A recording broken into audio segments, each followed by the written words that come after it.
After spending nearly 3 months in Béziers, we were ready for a break. Not from France or slow travel, but from taking care of an apartment. We'd enjoyed having our own place. We could shop at the market, cook what we wanted, spread out, settle into a normal routine. But that routine also meant planning meals, carrying groceries home, Washing dishes and doing laundry. and leaving adds yet another round of work. We have to finish the food that's in the refrigerator, That's no problem. clean everything, and somehow, I'm not sure how, fit our lives back into 2 carry-ons and 2 backpacks. Yeah, for some reason, when you live somewhere for a long period of time, you get more stuff. Our next day was a month in Bologna, but before moving into another apartment and starting this whole routine again, we had booked 2 back-to-back 7-night Mediterranean cruises. 2 weeks, and we only had to unpack once. Someone else is going to do the meals, cooking, the cleaning of the room, and magically move us from one place to the next. We were going to be able to wake up near a different city almost every morning without having to buy any train tickets, check into hotels. And my favorite, never dragging our luggage through another train station. We weren't expecting to stop exploring. We just thought that the work surrounding the travel would disappear for a little while. And during the first few days on board, Yeah, that's kind of exactly how we felt. we could just spend the day however we wanted. And we were chillaxing to the max, let me tell you. It was absolutely Yeah. awesome. For a few days, it really felt like we were off duty. Yeah, it was nice just to be like, someone else is taking care of this. And then we reached Qatar. Yeah, the ship was scheduled to arrive at noon, and we booked an excursion, which we don't usually do, but we did, for 3 o'clock that afternoon. So on paper, it looked like one of the easiest port days of the cruise. It would be a slow morning, Yeah. and We had plenty of time to get ashore. we would just have all the time in the world. And that's how we like it. We don't like to have to wake up and be somewhere. Right. And then we learned that, the tender tickets were going to be given out at 6 a.m. I mean, come on. That seemed a little excessive for a port where we weren't even going to get into port until midday. Yeah, noon, exactly. It was a noon to 8 stop. And still, we told ourselves it's going to work out. We had a ticket. Our excursion was not until 3, and there should have been hours to get everyone ashore. So we had breakfast, and our ticket, we didn't pick it up until 9 o'clock when Scott went out for coffee. Yeah, and we settled in and we waited and we expected the morning to kind of move on in its nice, relaxed pace. And once the ticket numbers or the tender numbers started being called out, it was obvious that the process was moving a lot slower than Turtle's we pace. thought. Yeah. The ship was using its own lifeboats instead of the local tenders. They did not appear to be using all of them, and we were anchored farther from shore than the other ships. All that we the other saw ships were in the like bay. right down by the port. And then each trip we watched was taking 20 or 30 minutes, and only a couple of ticket numbers were called at a time. So we just kept watching the numbers, and then we started to do the math. At first we were, still hopeful. We had our excursion, and it's still early. We're watching from the balcony. We're seeing people leave. We're listening for the numbers. And then we realized our relaxing morning had turned into kind of sitting around on the ship. And we were Just sitting there watching a number nowhere close to ours being announced. Yeah. And we're just trying to decide how long we were willing to wait before admitting the day was probably not going to happen. Yeah.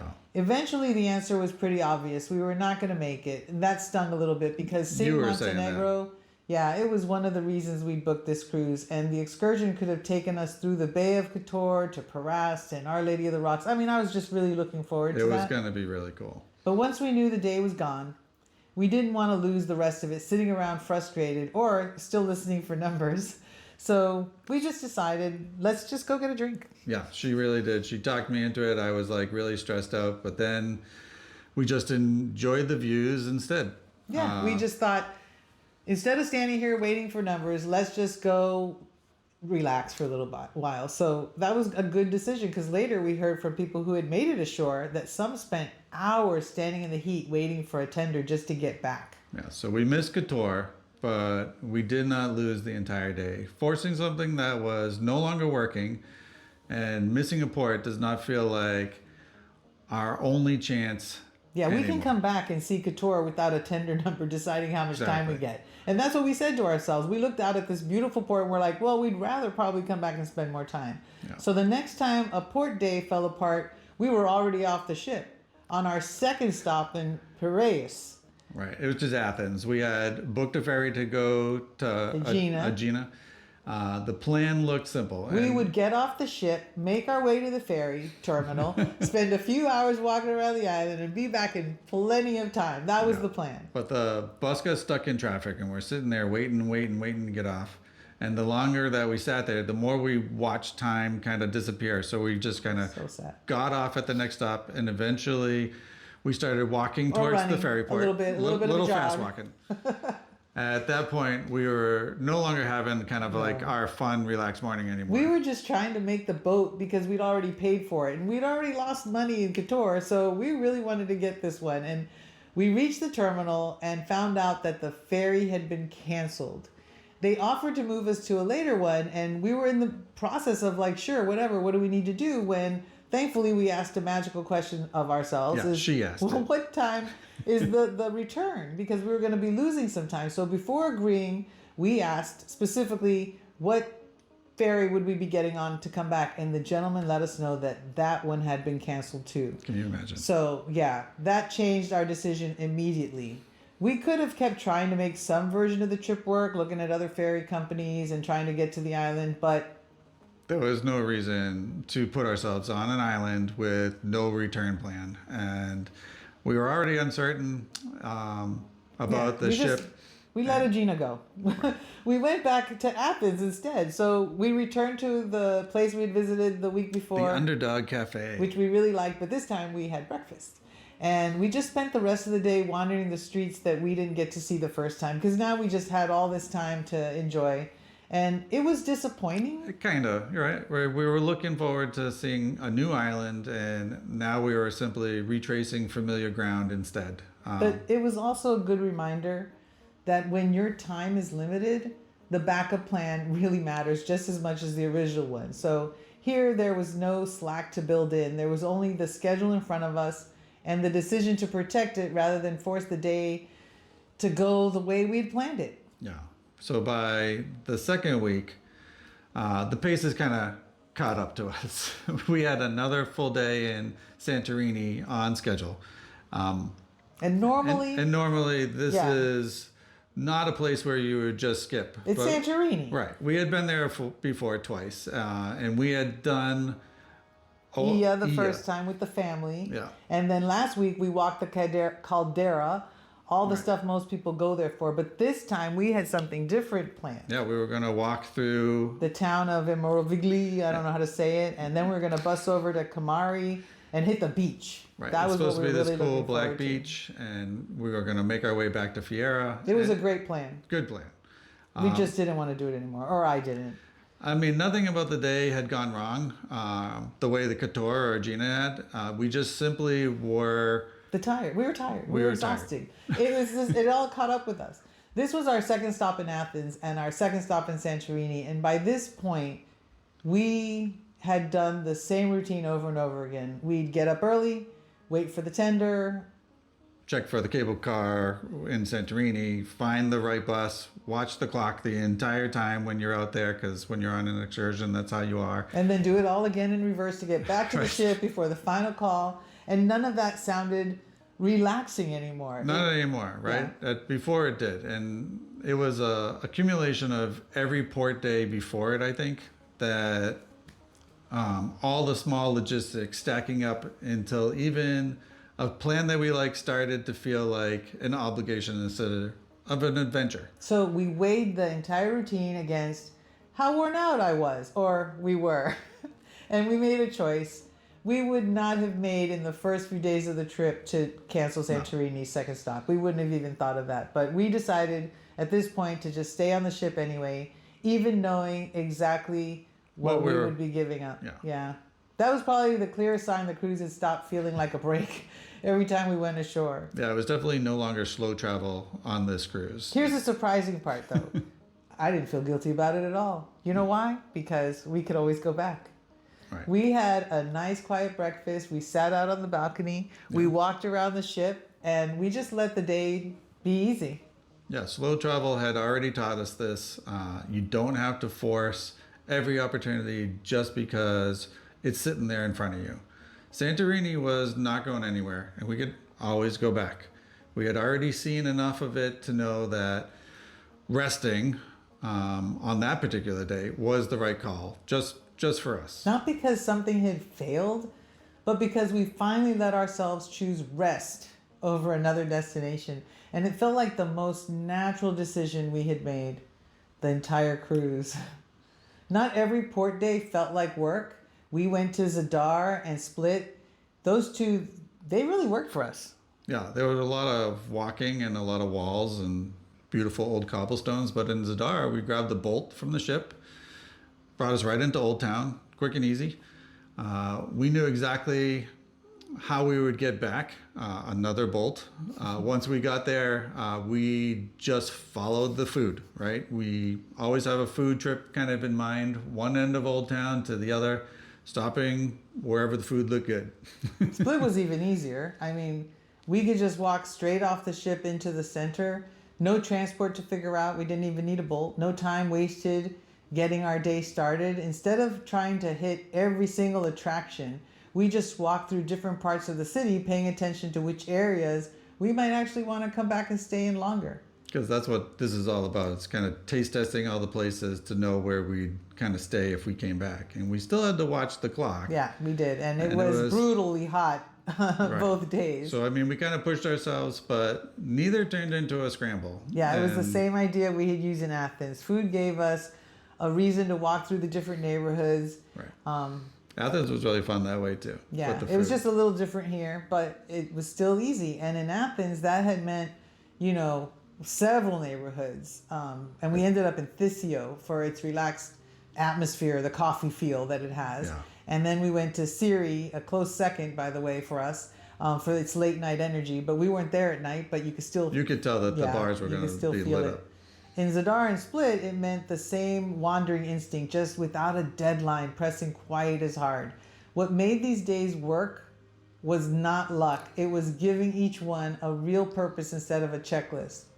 Yeah. When a port is easy to manage and we're not trying to cram too much into one day. Into a cruise day, we just give ourselves a useful first look at the place, enough to decide whether we'd want to come back, maybe for some more time. And walking those neighborhoods, we could genuinely picture longer stays there the same way we picture our Frankstown stays. Right.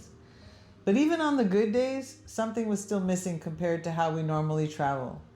We really did miss the built-in rest breaks. Slow travel gives us the freedom to, explore hard one day, knowing that you can rest the next. And without that rest costing us a destination. And we were there. We can always do it tomorrow or next week. Yeah. We missed being able to skip a day for bad weather or just for feeling off without losing the entire plan altogether.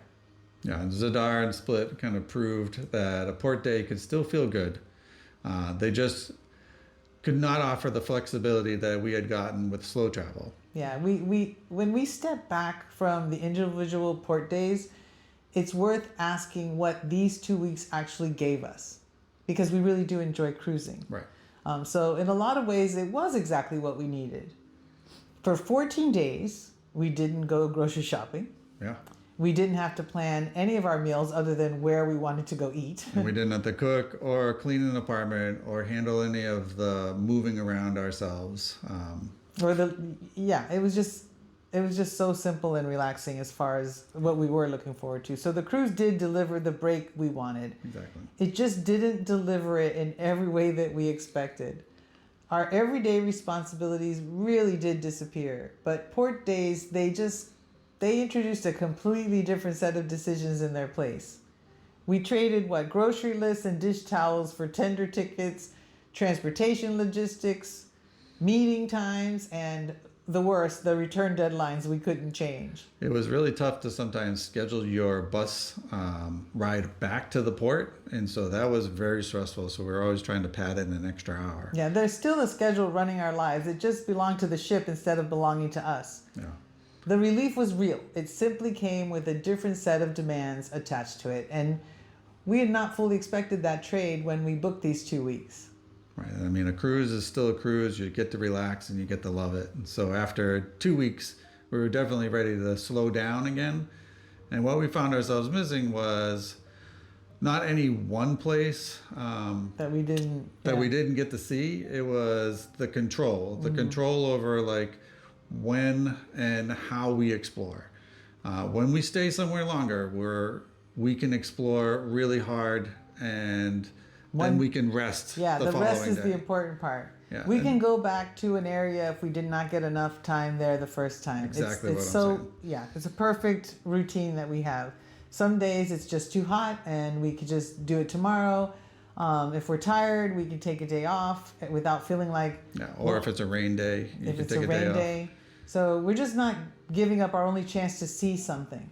That's the real difference. On the cruise, a failed plan like a tour or Aegina meant that that destination was simply gone for this trip. In slow travel, a failed plan just gets moved to another day. So staying longer somewhere interesting means that we're not constantly watching a return time or a departure clock. We get to decide when we have actually seen enough of a place instead of a fixed itinerary kind of deciding all of that for us. None of this means slow travel is free of responsibility. We still have an ordinary amount of chores and groceries, cooking and cleaning that we all have to do. All the things that the cruise temporarily lifted off our shoulders for a mere 2 weeks. But we have control over those The small pace, things yeah. of our everyday and the way that we. The cruise can't offer us that slow pace that we really do It can't. enjoy. It really can't. A ship runs on a schedule, and it belongs to hundreds of other passengers and a fixed departure time. I mean, it's necessary. It is what it is. Yeah, these 2 weeks made that clear to us than it has ever been before because we've been cruising for a long time. We'd almost forgotten how much we relied on that flexibility because we had not had to live without it for a long time. The freedom of slow travel was never really freedom from responsibility. It just isn't. No. It's freedom from the urgency, the freedom to let a day be exactly as full or as empty as we need it to be without a clock somewhere else deciding that for us. That's the peace we found ourselves reaching for again the moment we stepped off the ship for the last time. So where does that leave us? Not deciding that cruising failed and not deciding that slow travel wins, especially in every situation.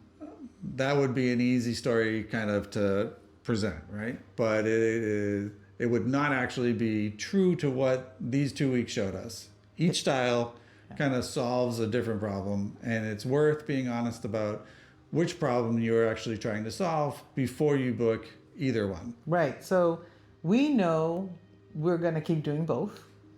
Cruising is still an easy way to move between places without packing a bag, and I appreciate that. Yeah. And it's also an easy way to figure out how to get ourselves to the next destination. Sometimes a ship really is the easier way to travel, especially for something like a transatlantic crossing or a trans-Pacific crossing. Or the Adriatic Sea, like we were doing, because you can't get to all those islands.